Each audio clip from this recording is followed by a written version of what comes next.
Un message biblique. Par le pasteur Rousseau. La menace d'un homme.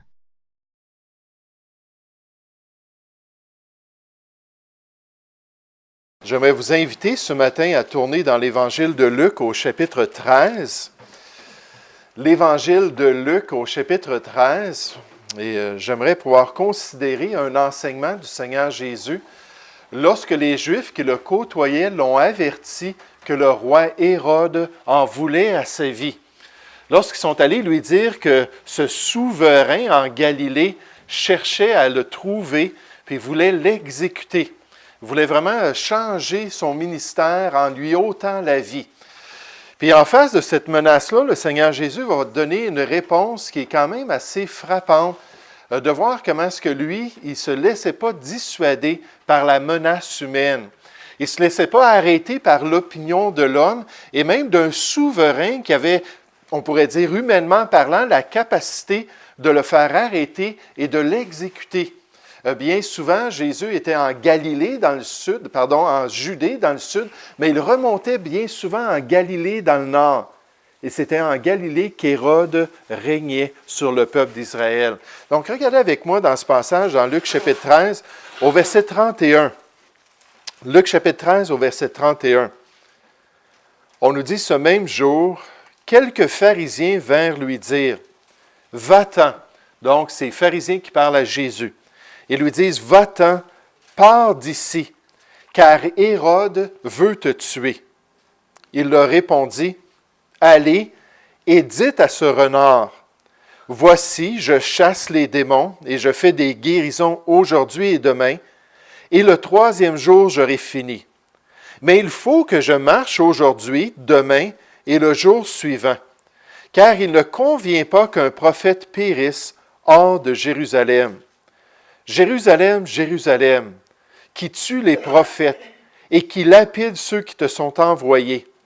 Combien de fois ai-je voulu rassembler tes enfants comme une poule rassemble sa couvée sous ses ailes, et vous ne l'avez pas voulu. Voici, votre maison vous sera laissée déserte. Mais, je vous le dis, vous ne me verrez plus jusqu'à ce que vous disiez, « Béni soit celui qui vient au nom du Seigneur. » Donc, ces chefs religieux-là, les pharisiens, viennent voir Jésus puis lui présentent une menace de ce dirigeant-là. Puis Jésus leur répond d'une manière un peu particulière. J'aimerais voir trois choses dans sa réponse ce matin. Le titre du message, c'est « La menace d'un homme ».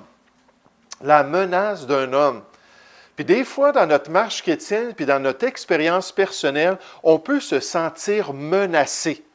On peut se sentir que peut-être un coéquipier à l'ouvrage nous en veut, peut-être que c'est notre épouse qui est fâchée, ou peut-être nos parents sont fâchés contre nous, ou peut-être même c'est quelqu'un en autorité, puis on sent une menace sur notre vie.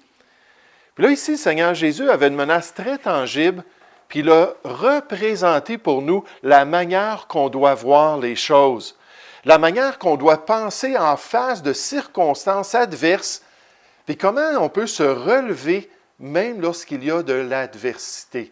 J'aimerais qu'on puisse regarder ça juste avant. J'aimerais qu'on puisse demander au Seigneur de bénir ce temps. Ce passage-là est vraiment lié au ministère de Jésus au milieu d'Israël. Mais c'est un passage qui est inspiré par Dieu dans sa parole et Dieu nous promet qu'il est utile pour nous. Si, comme dans le chant, on ouvre notre cœur et on dit « Seigneur, parle-moi, Seigneur, montre-moi des choses, Seigneur, enseigne-moi », l'Esprit de Dieu peut utiliser mes paroles, peut utiliser le texte biblique pour nous encourager, nous fortifier dans les voies de Dieu. Tout dépend de notre cœur, tout dépend de notre réceptivité.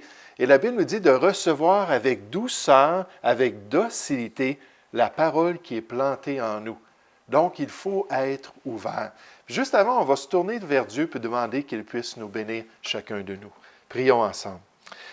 Père Céleste, Seigneur, on veut te remercier encore une fois pour ta parole et on veut te remercier pour le ministère du Seigneur Jésus.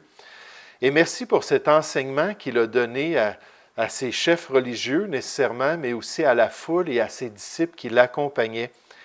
Et merci pour son exemple, Seigneur, qu'il établit en face des difficultés de la vie. Merci Seigneur qu'il savait exactement quoi penser des menaces d'Hérode. Et Seigneur, qu'il savait exactement ce qui allait se produire dans sa vie. Père, puisses-tu bénir ce temps maintenant? Puisses-tu bénir ce texte dans nos cœurs? Et surtout, Seigneur, puisses-tu me guider afin que je puisse bien exposer la parole de Dieu? Et Seigneur, nous te prions que ton Saint-Esprit puisse utiliser ce passage pour accomplir ta volonté. Seigneur, toi, tu connais les besoins de notre cœur ce matin. Tu connais peut-être ceux qui sont découragés dans leur marche chrétienne, peut-être ceux qui ont besoin d'une exhortation ou une consolation quelconque. Peu importe les besoins, Seigneur, accomplis ta volonté dans notre vie. Seigneur, nous te prions, au nom du Seigneur Jésus. Amen. Mais les menaces d'un homme. Puis en face de ces menaces-là, le Seigneur proclame le Dieu souverain, où le Seigneur proclame la souveraineté de Dieu. On vient lui dire, écoute, Hérode veut t'exécuter. Puis si vous connaissez la période du 1er siècle, on l'a appelée la période hérodienne. Il y a eu 5 Hérodes dans le Nouveau Testament qui ont affecté le peuple de Dieu. Puis dans ces 5 Hérodes-là, un des pires, c'était le père du groupe. Des fois, on parle du patriarche familial, on parle de l'influence patriarcale, mais le père Hérode le Grand était sanguinaire. Il avait fait exécuter des gens pour à peu près n'importe quelle raison. Puis là, ensuite, il y a eu ses fils, Hérode Philippe, Hérode Antipas, puis tous ces fils-là qui ont affecté l'œuvre de Dieu parce qu'ils ont été une menace non seulement pour le Seigneur Jésus, mais ils ont été même une menace pour les apôtres et pour l'Église. Ils ont amené des persécutions, donc ce n'était pas des gens très réputés pour leur générosité, puis leur bonté, puis leur soin de leurs subordonnés. Au contraire, c'était une famille très sanguinaire. Puis là, on vient voir le Seigneur Jésus, puis on dit, un des descendants d'Hérode le Grand a les yeux sur toi, puis il désire te tuer. Va-t'en d'ici, retourne dans une section de la Palestine qui va être plus sécuritaire. Puis là, le Seigneur Jésus dit, mais vous savez, Dieu est souverain. C'est lui qui règne sur les affaires de l'homme. C'est lui qui décide de la destinée de chacun. C'est lui qui s'élève au-dessus de toutes les manigances de l'homme. Regardez ce que Jésus dit au verset 31. On nous dit ce même jour, quelques pharisiens vinrent lui dire, « Va-t'en, pars d'ici, car Hérode veut te tuer. » Il leur répondit, « Allez et dites à ce renard. » C'est un petit peu intéressant, c'est rare que Jésus adresse une personne avec une image comme ça. Oh, il le faisait pour les chefs religieux en les appelant quoi? Des serpents, oui, puis ainsi de suite. Là, il parle de ce chef-là, de ce dirigeant du monde-là, puis il dit, « Allez lui dire à ce renard, voici, je chasse les démons et je fais des guérisons aujourd'hui et demain. Et le 3e jour, j'aurai fini. Mais, puis remarquez, mais il faut que je marche aujourd'hui, demain et le jour suivant, car il ne convient pas qu'un prophète périsse hors de Jérusalem. » Donc Jésus, dans ses voyages en Galilée, il était dans le territoire d'Hérode. Les chefs religieux disent, « T'es mieux de sortir d'ici, t'en aller ailleurs. » Il veut t'enlever la vie. Jésus dit, « Oui, j'ai encore 3 jours de travail. Puis il faut que j'accomplisse ces 3 jours-là. Puis il n'y a pas un être humain qui va m'empêcher de le faire. » Quand ce n'était pas l'heure du Seigneur Jésus, quand ce n'était pas le temps choisi par son Père céleste, il n'y avait absolument rien que les gens pouvaient faire. Puis ces pharisiens-là sont probablement allés le voir, Hérode, puis il a dit, « Écoute, il t'a appelé un renard. Écoute, il t'a dit qu'il fallait qu'il travaille encore pendant 3 jours ici avant de descendre puis d'être exécuté à Jérusalem. » Puis là, la Bible nous dit qu'on entend parler d'Hérode un peu plus tard, on nous dit qu'il cherchait Jésus. Puis il était même curieux en apprenant qu'il faisait des miracles, des guérisons, puis il dit, je veux que le magicien vienne me faire un petit spectacle, là. J'aimerais bien ça le voir. Puis quand finalement il a les mains sur le Seigneur Jésus, bien là, il va abuser de lui, mais c'est déjà dans le processus de son supplice. C'est déjà le temps que le Père avait choisi pour lui de vivre ces choses-là. Vous savez, la Bible nous dit, en tant que chrétiens, elle nous invite à nous arrêter. En face de tous les problèmes de la vie, en face de toutes les montagnes qu'on doit surmonter, de toutes les difficultés, elle nous dit, arrêtez et sachez que je suis Dieu. et que je domine sur les nations, je domine sur la terre. Puis des fois, en tant que chrétien, il faut cette réalisation-là. Dieu est souverain. À un moment donné, j'avais entendu un évangéliste qui avait produit beaucoup de matériel concernant la musique heavy metal. Puis moi, ça m'intéressait parce qu'il parlait de l'occultisme et de la violence liée à ces genres de musique-là. Puis moi, avant de connaître le Seigneur, j'étais un toxicomane, j'étais un gars qui était dans le monde à 100%. Puis j'aimais beaucoup cette musique-là. Je suis allé voir même 25 spectacles heavy metal au Forum. Ça s'appelait comme ça dans le temps, le Forum. Donc, quand je voyais cet évangéliste-là qui parlait sur ce sujet-là, je me suis dit, il faut que je trouve sa documentation, il faut que je commence à l'écouter, tout ça. Puis j'ai été fasciné de voir qu'effectivement, il y avait tellement de symbolisme, il y avait tellement de choses dans la musique que j'écoutais qui m'ont encouragé ensuite à m'en aller dans l'occultisme, puis presque devenir un satanisme. J'étais vraiment là, prêt à vénérer n'importe quoi. Puis une des choses qui était un tremplin pour moi, c'était la musique heavy metal. C'est ce qui faisait ressortir dans ces conférences. Vous savez, en passant, prions beaucoup pour le Canada parce qu'on veut légaliser la marijuana. Puis là, il y a beaucoup de monde qui disent, oui, mais il y a toutes sortes de bienfaits. Je sais, ma sœur fait de l'arthrite rhumatoïde. Puis pendant des années, dans les périodes de crise où toutes ses articulations étaient en train de se désagréger, même avec tous les médicaments, elle souffrait énormément. Et c'était juste la marijuana qui lui donnait du soulagement, en plus de ces médicaments-là. Mais vous savez, moi, quand j'ai entendu ça, j'ai dit, il faut comprendre que la marijuana, c'est une drogue tremplin. C'est une drogue pour ouvrir la porte à la consommation de plus grandes drogues. À l'âge de 8 ans, ma mère m'a commencé sur la marijuana. À l'âge de 10 ans, j'étais rendu sur l'acide. Puis à l'âge de 12 ans, j'étais sur la cocaïne. Puis qu'est-ce qui a été le tremplin? C'était la marijuana. Puis là, il y a quelqu'un qui a mis une étude récemment pour mettre en garde le Canada. Il a mis ça dans les médias. Puis ça démontre qu'effectivement, la marijuana est reconnue comme une drogue qui permet aux gens de s'en aller dans des plus grandes drogues. Pourquoi? Parce qu'on ne se satisfait pas de la marijuana. Bien souvent, il y a des gens, oh, ça fait 25 ans que j'en prends, puis je me limite à ça. Mais pour la plupart des gens, ils vont aller vers d'autres expériences. Mais moi, c'était la musique rock. Puis là, j'entendais cet homme-là, puis souvent, dans ses conférences, lorsqu'il parlait de ces choses-là, il y avait des skinheads qui venaient, puis là, ils riaient de lui, puis ils criaient, puis ils essayaient de l'interrompre. Puis à quelques reprises, il y en a même qui sont venus lui dire, « Écoute, je vais t'enlever la vie. » Tu parles que le diable existe puis qu'il est meurtrier. Il doit me motiver aujourd'hui parce qu'après ta conférence, là, je vais sortir dehors et je vais t'enlever la vie. Puis j'aimais beaucoup ce que Dave Benoit disait. C'était ça son nom, l'évangéliste. Il disait, tu sais, si Dieu veut que tu m'enlèves ma vie, tu vas pouvoir me l'enlever. Si Dieu ne veut pas que tu m'enlèves ma vie, tu ne pourras pas rien faire contre moi.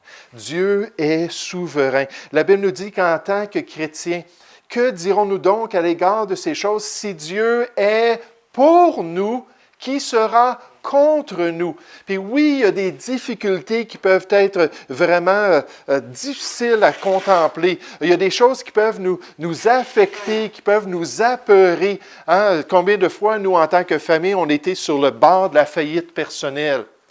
Puis combien de fois, là, j'ai dit à mon épouse, je ne sais pas comment est-ce qu'on va faire pour finir le mois. Puis il y a des choses comme ça qui sont des montagnes, puis c'est quelque chose qui nous fait peur, c'est quelque chose qui nous affecte énormément. Puis Dieu nous dit, écoute, je suis avec toi. C'est moi qui est souverain, c'est moi qui prends soin de toi. Regardez dans Hébreux chapitre 13 rapidement, l'Épître aux Hébreux, en parlant de la question financière.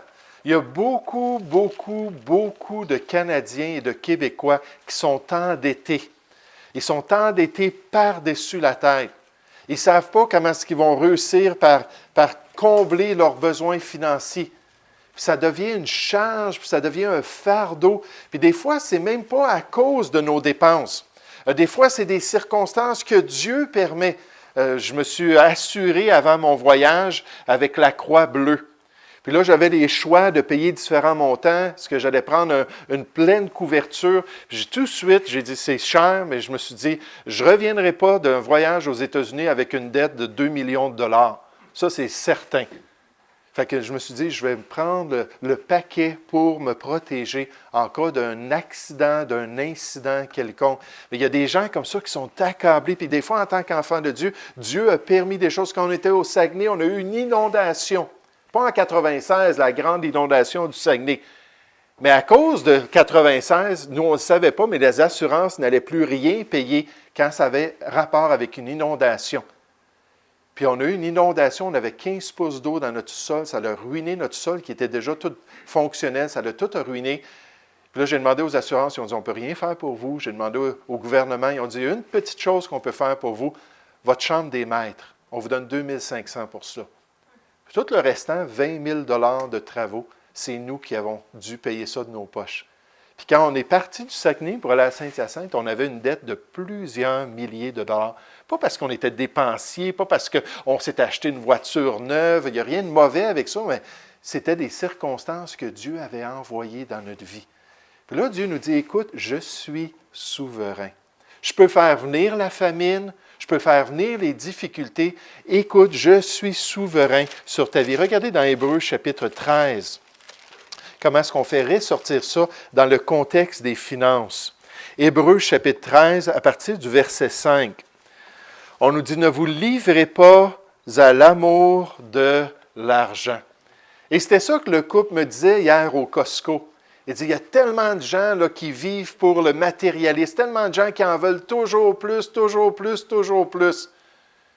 Puis il dit, ils sont malheureux parce qu'ils ne sont jamais comblés. La Bible nous parle de contentement, de satisfaction personnelle, de dire, OK, j'en ai assez. Je n'ai pas besoin de quelque chose d'autre dans ma vie. Là. Je suis bien et puis je vais être reconnaissant pour tout ce que j'ai. Mais ça dit, ne vous livrez pas à l'amour de l'argent. Contentez-vous de ce que vous avez. Car Dieu lui-même a dit, je ne te délaisserai point. Tu as des problèmes financiers, tu as des difficultés, je ne te délaisserai point et je ne t'abandonnerai point. C'est donc avec assurance que nous pouvons dire, le Seigneur est mon aide, je ne craindrai rien. Que peut me faire un homme? Puis il faut réaliser, malgré nos circonstances, que Dieu est souverain. Dieu est au contrôle dans notre vie. Ça a été la première chose qui est ressortie de cela. Jésus a dit, oui, je comprends, mais Dieu le sait. Puis Dieu est souverain. Mais deuxièmement, Jésus fait ressortir aussi le choix de l'homme. Parce que Dieu a une volonté parfaite, puis un plan parfait, mais ça ne veut pas dire qu'on va le suivre. Ça ne veut pas dire qu'on va accomplir la volonté de Dieu. Regardez avec moi encore dans Luc chapitre 13. À la lumière de cette menace, de cette réalité-là, Jésus fait ressortir que les hommes, dans les circonstances de leur vie, font des choix. Ça peut être de bons choix, ça peut être de mauvais choix. Ça peut être des choix qui sont en accord avec le plan de Dieu et ça peut être des choix qui vont contre la volonté de Dieu. Puis le Dieu souverain nous a fait des êtres libres et des êtres avec une volonté à son image. Puis en tant que chrétien, on réalise que Jésus est venu auprès d'un peuple qui faisait beaucoup de mauvais choix. Puis là, il y avait Hérode qui voulait le tuer. Ça, c'était une réalité. Jésus dit, non, je dois encore pendant 3 jours accomplir ces choses-là. Puis après ça, je vais être à l'endroit où finalement, il va y avoir un soulèvement.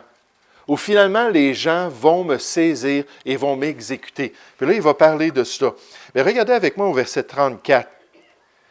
Il dit, Jérusalem, Jérusalem, la capitale, la ville de David, qui tue les prophètes. Ça, à travers son histoire, ça a été le cas. Et qui lapide ceux qui te sont envoyés. Combien de fois ai-je voulu rassembler tes enfants dans l'histoire d'Israël, comme une poule rassemble sa couvée, à cause de son amour, son intimité avec ses poussins sous ses ailes. Et vous ne l'avez pas voulu. Puis Dieu a envoyé le Seigneur Jésus au 1er siècle parce que la Bible nous révèle que c'était une génération méchante et adultère. C'était un peuple qui était loin de Dieu. C'était un peuple qui n'avait pas de relation avec Dieu. Il dit, les gens me détestent, les gens me haïssent et ils vont vous haïr, Jésus a dit au peuple d'Israël, aux chrétiens dans Jean 16, parce qu'ils ne connaissent pas mon Père céleste. Puis Dieu l'a envoyé au moment où le peuple allait l'exécuter, où le peuple allait le livrer aux Romains et se détourner de son message. Puis on voit dans la parole de Dieu que ces deux réalités-là, Dieu est souverain, puis il est au contrôle, puis il décide. Mais en même temps, il laisse une certaine liberté à l'être humain. Pourquoi est-ce qu'il y a tant de violence sur la terre? Pourquoi est-ce qu'il y a tant d'injustice? Pourquoi est-ce qu'il y a tant de personnes, on peut parler de l'Afrique par exemple, qui souffrent, puis des enfants qui meurent de malnutrition? J'aimerais vous dire, dans beaucoup de ces cas-là, l'argent, puis les denrées, puis tous les biens ont déjà été envoyés par les pays occidentaux pour prendre soin de ces petits-enfants, pour permettre là, qu'il y ait de l'eau potable, puis permettre tout le développement technologique.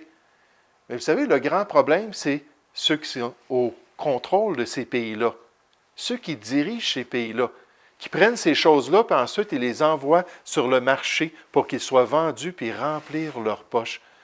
Mais l'être humain, dans tout cela, a reçu une certaine liberté. Dieu respecte la liberté qu'il a donnée aux hommes. Dieu respecte qu'au 1er siècle, le peuple juif qui a été touché par le ministère du Seigneur Jésus, la Bible nous dit qu'ils ont goûté aux puissances de Dieu. Ils ont été guéris de leur maladie, ils ont été libérés de la lèpre, ils ont été vraiment touchés abondamment par Jésus qui allait partout et qui faisait des œuvres merveilleuses. Et pourtant, ce peuple-là s'est levé et ils ont demandé qu'il soit crucifié. Pourquoi? Parce qu'ils ont fait le mauvais choix. Ils se sont détournés du Seigneur Jésus. On nous dit concernant la lumière, le Seigneur Jésus, elle était dans le monde et le monde a été fait par elle et le monde ne l'a point connue. Elle est venue chez les siens et les siens ne l'ont point reçue. Les siens se sont détournés de lui. Les siens se sont soulevés pour qu'on ôte une telle personne du peuple et pour qu'il soit livré à l'exécution de la part de Dieu. La Bible nous dit dans Jean 3, 19, « Et ce jugement, c'est que la lumière, Jésus étant venu dans le monde, les hommes ont préféré les ténèbres à la lumière. » Et pourquoi? Parce que leurs œuvres étaient mauvaises. À l'âge de 15 ans, lorsque quelqu'un est venu cogner à ma porte pour me parler de l'Évangile et me partager l'amour du Seigneur Jésus, je les ai envoyés promener. J'étais vraiment là, dans le paroxysme de ma consommation, dans le paroxysme de ma débauche et de mon péché. J'aimerais vous dire, ça ne m'intéressait pas du tout. Du tout, d'entendre parler de Dieu, d'entendre parler d'un être moral, d'entendre parler de mon péché, ça ne m'intéressait pas. Puis quelques années plus tard, à l'âge de 21 ans, j'avais une vie qui était brisée, une santé qui était brisée. Et là, quand quelqu'un est venu me partager l'Évangile, mon cœur a été touché. Pourquoi? Parce que là, j'étais prêt à faire face à la lumière. J'étais prêt à être confronté sur ma laideur, à amener une lumière là, près d'un vêtement qui est juste un petit peu taché. Ça ne sera pas long là, que vous allez voir les taches, vous allez voir les imperfections. Puis là, j'étais prêt à être confronté par mon état et à reconnaître mon besoin d'un sauveur. Et là, à l'âge de 21 ans, j'ai pu invoquer le nom du Seigneur et devenir une nouvelle créature grâce à lui. Mais dans ce passage, on voit premièrement que Dieu est souverain. Dieu est au courant, puis Jésus n'a pas été ébranlé du tout. Quand il est allé dans le jardin de Gethsémani, là, il savait que c'était le temps. Il savait que pendant cette nuit-là, il allait être arrêté, puis il allait débuter son supplice jusqu'à ce qu'il rende son esprit entre les mains de son Père. Puis là, c'était un combat. À 3 reprises, il a dit, « Seigneur, si c'est possible que tu enlèves ces choses-là, si c'était possible que tu me débarrasses de cette coupe amère-là, mais il dit, malgré tout ça, que ta volonté soit faite. Ta volonté et non pas la mienne. » Et finalement, il est allé à son supplice, puis il a pu dire, « Tout est accompli. C'est fait. Tétélestai, c'est payé en entier. La transaction est achevée. » Puis là, maintenant, le salut, c'est un salut gratuit qu'on peut recevoir en Jésus-Christ.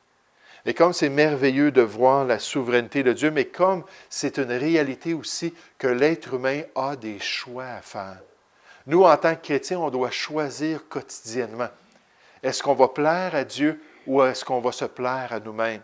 Est-ce qu'on va suivre la parole de Dieu ou est-ce qu'on va suivre la parole des hommes?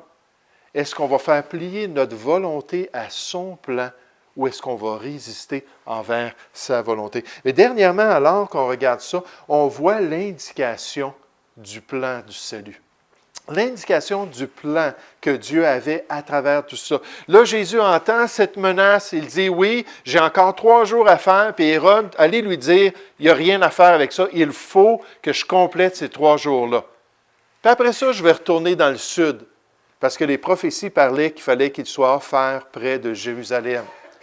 Puis là, à travers tout ça, il dit, mais Jérusalem, je vais venir auprès de vous, puis vous ne verrez pas le jour où vous avez été visité par votre Messie. Puis à cause de ça, il va y avoir toutes sortes de choses, mais à travers la condamnation de Jérusalem, il fait ressortir un plan que Dieu a établi. Regardez rapidement avec moi encore le verset 34. Il dit, Jérusalem, Jérusalem, qui tue les prophètes et qui lapide ceux qui te sont envoyés. Combien de fois ai-je voulu rassembler tes enfants comme une poule rassemble sa couvée sous ses ailes? Et vous ne l'avez pas voulu. Là, Jésus est en train de parler que dans l'histoire d'Israël, avant son incarnation, il faisait partie de l'œuvre de Dieu pour essayer d'avoir l'attention d'Israël, essayer de les rassembler dans la volonté de Dieu, essayer de leur permettre d'être sous la protection de Dieu. Au lieu d'être dominés par les Babyloniens, au lieu d'être dominés par les Mèdes et les Perses, les Grecs et les Romains qui étaient contraires au plan parfait de Dieu, ils auraient été sous les ailes de la protection du Très-Haut, sous les ailes de leur Dieu, mais ils ne le voulaient pas. Puis là, on était rendu au paroxysme de leur rébellion au 1er siècle, alors qu'ils se sont détournés du Fils de Dieu. Mais remarquez ce qu'il dit au verset 35. « Voici votre maison vous sera laissée déserte. » On sait que l'empereur Vespasien allait envoyer le général Titus, son fils, pour détruire la rébellion du peuple. À partir de l'an 68, jusqu'à temps qu'il descende en Judée en l'an 70 et qu'il tue 1 million de Juifs dans la ville de Jérusalem. Il dit, écoutez Jérusalem, votre maison vous sera laissée déserte. Mais je vous le dis, vous ne me verrez plus jusqu'à ce que vous disiez. Puis là, il termine avec cette phrase-là qui est une prophétie de l'Ancien Testament. « Béni soit celui qui vient au nom du Seigneur. » Il dit là, vous allez vivre ces choses-là, vous allez avoir les Romains qui vont descendre, qui vont même détruire la ville, détruire les murailles de la ville, détruire le temple d'Hérode ou le temple de Salomon. Puis là, à travers tout cela, je vous rappelle qu'un jour, le peuple a reçu la promesse qu'il va pouvoir dire « Béni soit celui qui vient au nom de l'Éternel. » Béni soit le Messie. Hosanna, comme ça le disait dans les psaumes. Hosanna au Fils de David. Hosanna au Sauveur du monde qui allait venir délivrer le peuple d'Israël. Là, Jésus fait juste sous-entendre en terminant que Dieu est souverain même sur l'avenir du peuple juif. Qu'un jour, selon les prophéties bibliques, le libérateur allait venir de Sion. Puis le mot Sion, ça dit Jérusalem. Et qu'il détournerait de Jacob ou d'Israël les impiétés. Et ce sera mon alliance avec eux lorsque j'ôterai leurs péchés. Lorsque le Messie allait venir et les délivrer spirituellement, puis à ce moment-là, la Bible nous dit, et ainsi, tout Israël sera sauvé. Vous savez, dans la parole de Dieu, lorsque Dieu parle de son jugement, il parle toujours de sa miséricorde. Lorsque Dieu parle qu'il agit contre le pécheur, il offre toujours au pécheur un moyen d'être pardonné. Un moyen pour recevoir la paix avec Dieu, pour être réconcilié. Et nécessairement, la Bible est claire, ce moyen-là, c'est le Seigneur Jésus. C'est lui le chemin. C'est lui qui nous permet de connaître Dieu. Et c'est lui qui nous réconcilie avec un Dieu saint et un Dieu vrai. Là, Jésus dit, écoutez, Hérode ne peut rien faire, j'en ai pour 3 jours encore ici. Il dit ensuite, je vais aller à Jérusalem, puis le peuple a déjà fait son choix. Comme ils ont lapidé les prophètes dans l'Ancien Testament, puis les serviteurs qui leur sont envoyés, ils vont se détourner de moi aussi. Mais à travers tout ça, malgré que Dieu va juger le peuple, puis là, Jésus prédit que la ville allait être rasée, le temple allait être rasé, qu'il ne resterait même pas une pierre sur une pierre dans toute cette construction-là. que Dieu allait agir contre le peuple ainsi. Il dit, mais un jour, vous allez quand même pouvoir dire, béni soit celui qui vient au nom du Seigneur. Parce que Dieu n'a pas fini avec ce peuple. Dieu a encore un temps où il va manifester sa miséricorde. Il va manifester sa grande patience, sa longanimité pour l'être humain. Puis je me demande ce matin si, personnellement, on est venu à cette décision-là devant Dieu. Dieu est bon, Dieu est patient, Dieu agit dans notre vie, puis il nous appelle à lui. Mais il y a un terme à sa patience. Puis on peut s'accumuler un trésor de jugement de la part de Dieu. Vous savez, en tant que chrétien, il n'y a plus aucune condamnation pour ceux qui sont en Jésus-Christ. Mais notre Père céleste, dans notre relation avec lui, il nous appelle aussi à marcher intimement avec lui, à nous soumettre à lui, à être prêt à faire des affaires avec le Seigneur. Puis Jésus a dit, Dieu est souverain. Puis il dit, c'est pas encore mon temps. Puis combien de fois dans son ministère, il dit, c'est pas encore mon temps. Puis il savait qu'il y avait un temps dans le plan de Dieu. Mais l'être humain a un choix et les Juifs ont fait le mauvais. Mais dans le plan de Dieu, un jour, la Bible nous dit, tout Israël sera sauvé. Puis quand Dieu va tout placer les pions, puis tous les personnages dans son plan, là, il va pouvoir retravailler avec Israël et amener une conversion nationale du peuple juif. Encore à venir. Mais entre-temps, nous, en tant que chrétiens, est-ce qu'on a choisi de faire confiance à Dieu? Peut-être qu'on a des problèmes avec les autorités, peut-être même le gouvernement, dans un sens, ou la police, ou quoi que ce soit, nous menace d'une certaine manière. Peut-être c'est parce qu'on veut suivre Dieu, puis mettre en pratique la parole de Dieu, puis c'est dans des domaines où c'est plus populaire aujourd'hui. Vous savez, je suis tellement reconnaissant qu'on peut encore évangéliser. Il y a des pays où on ne peut pas évangéliser. Allez en Arabie Saoudite, puis allez donner un traité là, à quelqu'un avec qui vous travaillez. Puis vous allez avoir des menottes, puis vous allez être jeté en prison.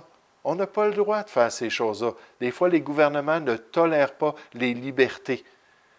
Mais peu importe la menace, peu importe le degré de tension ou de pression, est-ce qu'on est comme Jésus et on dit oui, mais Dieu est souverain. Dieu est au courant. Dieu va gérer cette situation-là. Puis dernièrement, est-ce qu'on est prêt à faire de bons choix pour sa gloire? À marcher avec lui malgré l'adversité, puis à persévérer dans ses voies. Vous savez, bien souvent, les difficultés qu'on vit, c'est un test. C'est tout simplement un test de notre caractère. Puis plus on est capable d'en supporter, plus ça démontre que Dieu a développé notre caractère. Puis on est en mesure de faire ce qui est bien. On est même en mesure de payer le prix ultime. Parce que dans l'histoire chrétienne, en ce moment, depuis 200 ans, on a des libertés. Ça n'a pas toujours été le cas. Puis il y a beaucoup de chrétiens, mais au 21e siècle encore aujourd'hui, qui sont exécutés parce qu'ils ne veulent pas renier leur foi.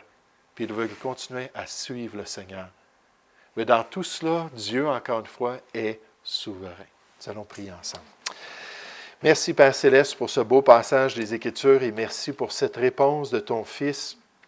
Et Père, on te prie que tu puisses toujours nous rappeler qu'une fois que tu nous as sauvés, tu nous as adoptés dans ta famille, et toi, tu es un bon Père. Tu n'es pas comme les pères de ce monde qui, des fois, sont infidèles, les pères de ce monde qui, bien souvent, sont égoïstes et ne prennent pas soin de leurs enfants, mais prennent soin de leur plaisir personnel. Mais Père Céleste, au contraire, tu nous dis que tu es un bon Père. Tu t'élèves au-dessus des pères de ce monde et tu vas toujours être fidèle. Tu nous l'as dit tantôt dans Hébreux 13, tu ne nous délaisseras pas, tu ne nous abandonneras pas. Même quand on est infidèle, toi, tu demeures fidèle et ton amour et ta bonté continuent à nous attirer à toi, à nous montrer comme c'est bien d'être dans la maison de notre Père. Seigneur, aide-nous à faire de bons choix en tant que chrétiens, aide-nous à demeurer dans le centre de ta volonté, puis aide-nous à te glorifier de plus en plus dans notre existence. Nous te prions au nom du Seigneur Jésus. Amen.